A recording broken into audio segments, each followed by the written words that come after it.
sparks, they're gonna fly. There's beauty in the making when you're taking your time. Sure as it beats working 9 to 5. It's easy when you love it and you're busy living that sharp life. It's easy when you love it and you're busy living that sharp life. Yeah, it's easy when you love it and you're busy living that sharp life. All right.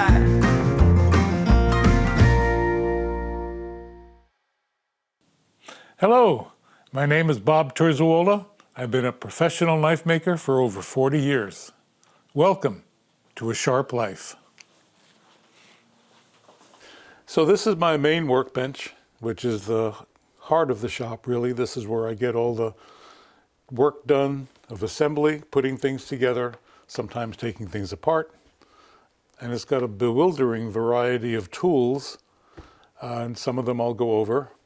Basically, my philosophy was, since I'm a basically lazy person, is to have the tools within arm's reach. These are the tools that I use most frequently, such as my measuring calipers, my rules, markers, my drivers, screwdrivers, hammers, all the things that I need most often and that I use most frequently, I try to have within arm's reach. And what we call, another item, the magic brush. It's a very soft brush with oil on it, and it helps to go over little scratches and little parts that just stand out. Makes them disappear, makes them look really nice. I have a granite surface plate and a large granite surface plate. This one I use mainly for hammering or center punching. This I use, the large one, I use for any kind of precision measurement that I have to make. I have this tray, which I designed early on for keeping knives in progress. And what they have with the various trays has spaces to put all the screws and pivots and handle parts. The handle parts go in the sides, and on the other side a little notch to hold the blades. So these come in very handy for keeping things neat and orderly and in one place and not confusing one part with another. Little vices, bench block. This is my main working surface here. It's soft felt, used for just keeping things together without bouncing too much off the hard surfaces when I drop a screw or even a little ball bearing. My hammers, lots of drawers with tools, screws, all of my pliers, cutters within easy reach, extra hammers, drawers, a bewildering, crazy assortment of pivots and screws and pivot screws and all sorts of stop pins and parts. You use them for different knives, either different sizes or different models, but all necessary and all neatly stored in places that are within reach. I've got a working surface here for filing and a homemade multi-purpose, multi-position vise made from a Jorgensen clamp. It's got all sorts of tools within handy reach, including what I consider to be really important: Kleenex, Q-tips, manicure pads, and a bottle of alcohol in a spray bottle, all for cleaning and keeping off the dust or extra grease or fingerprints from any piece that I'm working on. So this is the main workbench, and it's the heart of the shop. Welcome to Drill Press Row. This is where I have the machines that accurately drill a fine hole or a large hole, but keeping the hole absolutely straight and square to the work. A drill press really is an essential part of the shop. And even in a simple home shop, one drill press is essential, either to work on the knives or to do other projects around the house. Some of them can be expensive and some of them can be less expensive. Some of the cheaper ones you can get for about $100, $125. The bigger ones are more expensive but will last a lot longer. This baby is probably about 40, 45 years old and still working perfectly well. The round table is movable, and of course it's movable up and down to adjust for pretty much any position you want. Two of my prized possessions are drill presses also. This one and this one. These are Bergmasters. A Bergmaster hasn't been built since the late 1950s.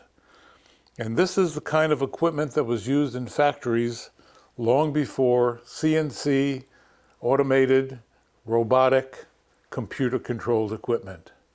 This is known as a turret drill press because it has 6 different positions. And we can drill. And when you want to go to the next position, you push it back and it turns.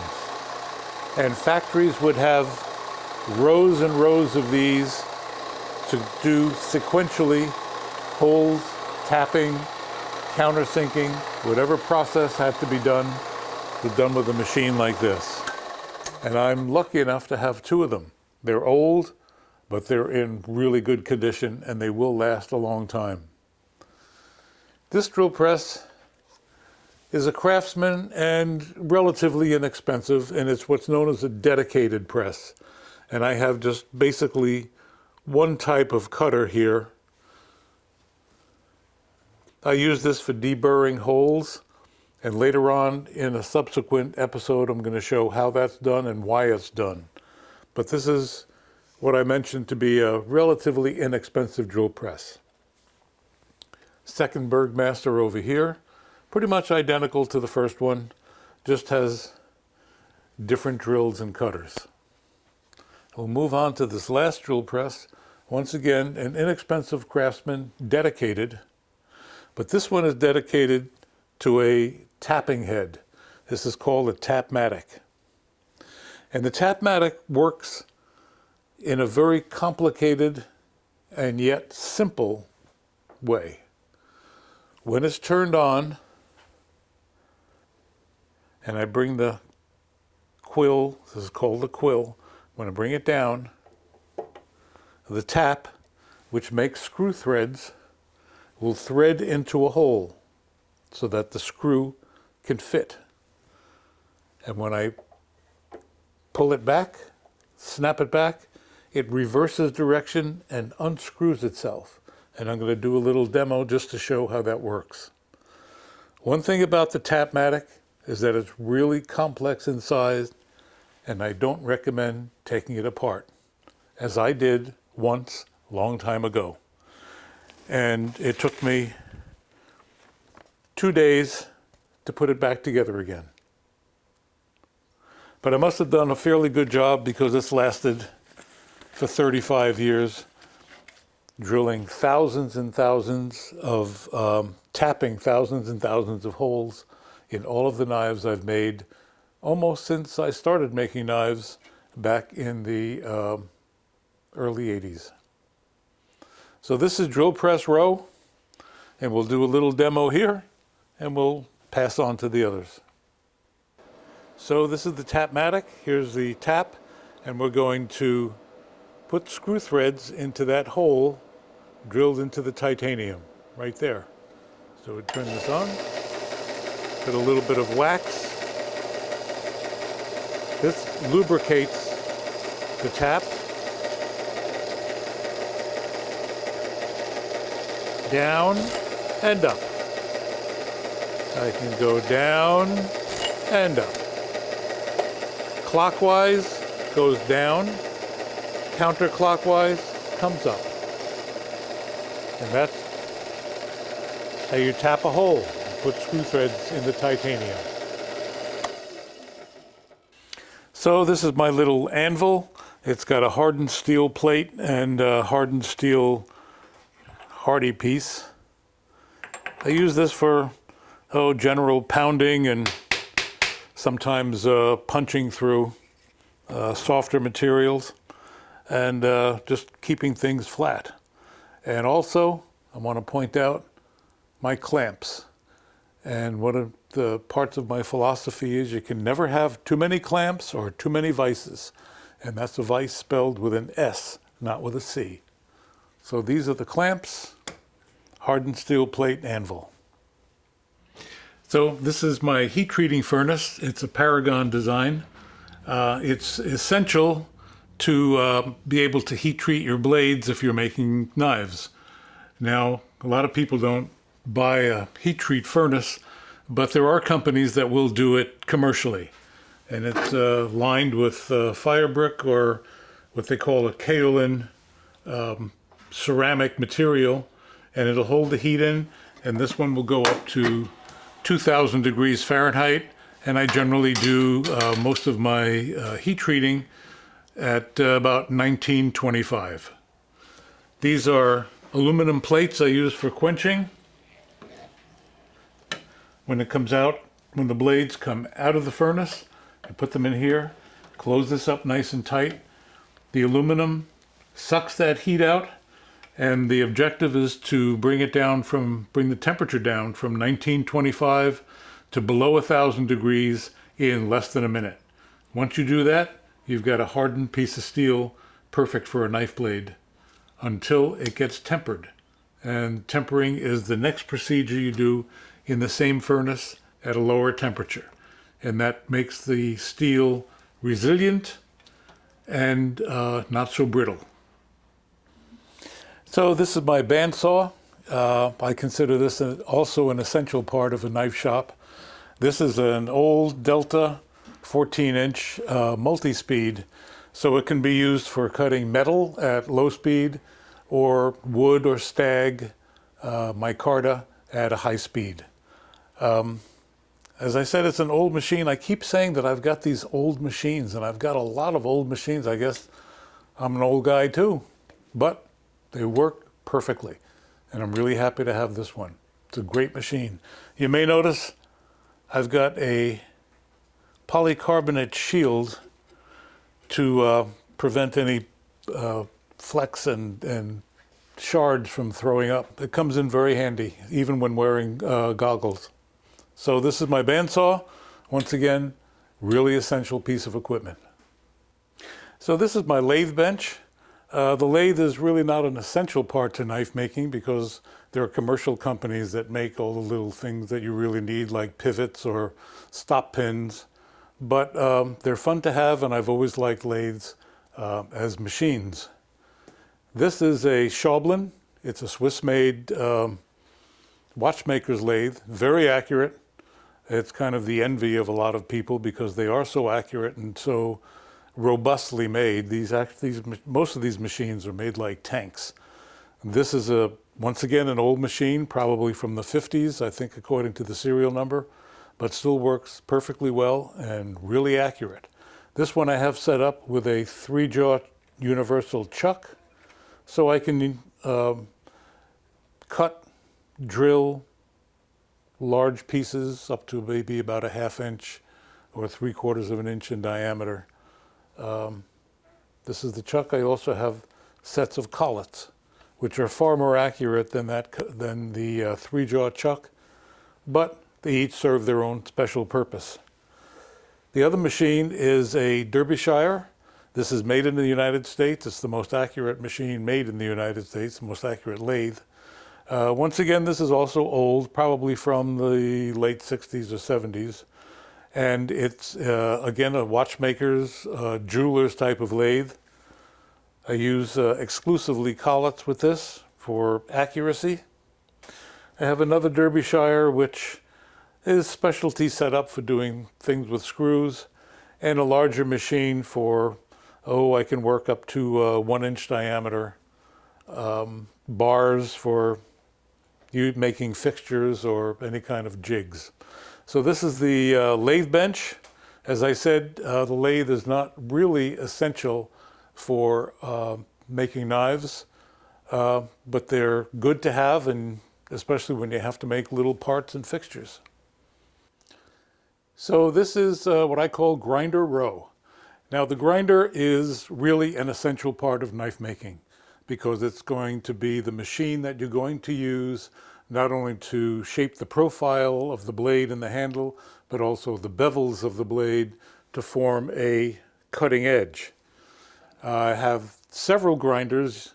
Most people can get away with one because the parts are interchangeable. I have 3 Burr King grinders, which are really very powerful and extremely versatile, and they've lasted for many, many years. I've had them probably over 35 years. The first one is a flat grinder. It's got a steel plate in the back and a perpendicular table. This is good for profiling and also for flat grinding, maybe the side of a blade. I have 2 contact wheel grinders, this one and one in the corner that I'll pass through in a minute. These are used primarily for doing the bevels, for doing the top edges, and for also sharpening the blades. I have a variety of belts from super fine all the way up to super coarse. And you'll find that whenever you have a grinder, you're going to have a variety of belts to go along with it. This is a relatively new machine. It's an AMK horizontal grinder. It's got a flat plate in the back. It's got a 1-inch wheel on one side, a 4-inch wheel on the other, tool plates. Very versatile machine for doing a number of operations. And it's actually pretty quiet compared to a lot of other machines. So this is my AMK horizontal grinder, and this is the 3rd Burr King that I was talking about. I have this one set up with a variable speed. I can bring it down slow, or I can increase the speed.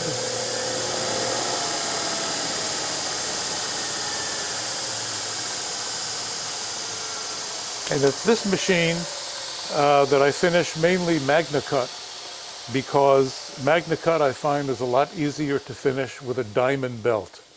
And diamond likes high speed, low pressure, and a lot of coolant.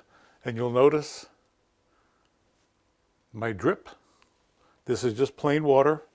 It drips down with a control onto a sponge, and that'll keep the belt nice and cool and preserve the diamond for quite a long time. And you'll notice over here also, I've got a 20-inch box fan with a furnace filter. And what this does, it filters out a lot of the dust created by these machines. Instead of just blowing it away, it actually collects it in the disposable filter, and I can keep most of my shop relatively clean. Not entirely, but relatively. So these are the grinders. As I said, you'll need at least 1 grinder if you're going to be making knives, and you can get away with just the 8-inch wheel, but I also recommend that you get the flat grinding plate. And this is my milling machine. It's basically a more robust and more precise drill press. Basically, it uses a rotating tool. Can be moved up and down. Y-axis X-axis and Z-axis. So it's a 3-axis milling machine, but all hand-operated, no operated CNC or computer control on it. So this has a fixed vise, which will hold any of my fixtures. I have some of the milling cutters based up there.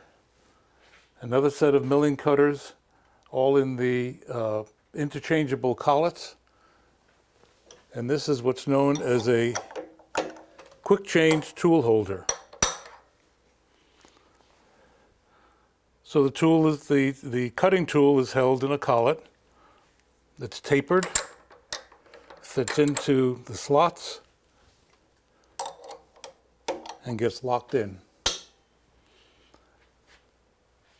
This vise is, as I said, it's fixed to the table, and all of the milling, the milling fixtures can be affixed to this using this handle and tightening the vise chuck.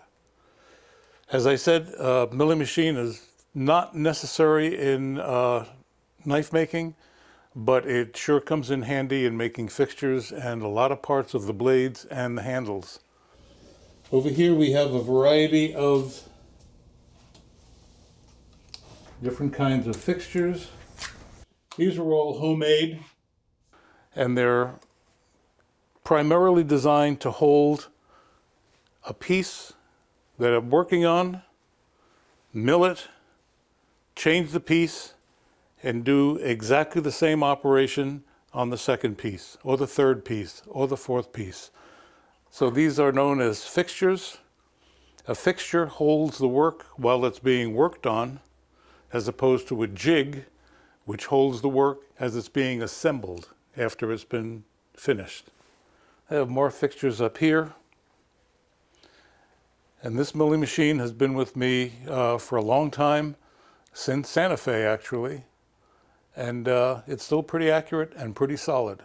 It's a very robust machine, and I really enjoy working on it.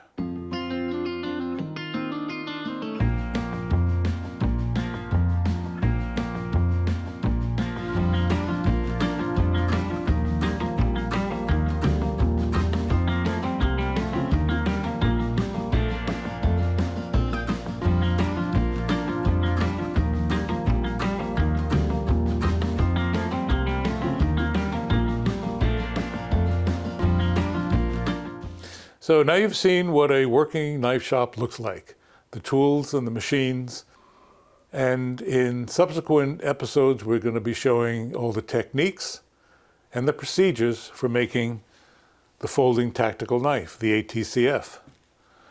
Episode 2, we're going to concentrate on a review of the materials, also for the blades, the handles, and the scales, both natural and man-made. There's a bewildering variety of materials. I'm going to show some of them, but there are even more out there. So that will be episode 2.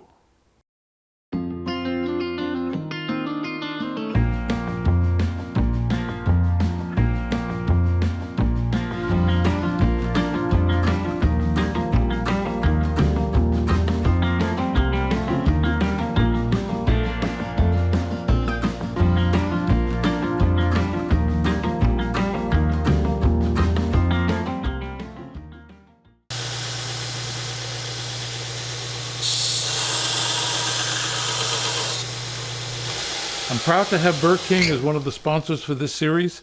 I've made all my knives on the 3 Burr Kings in my shop since 1986.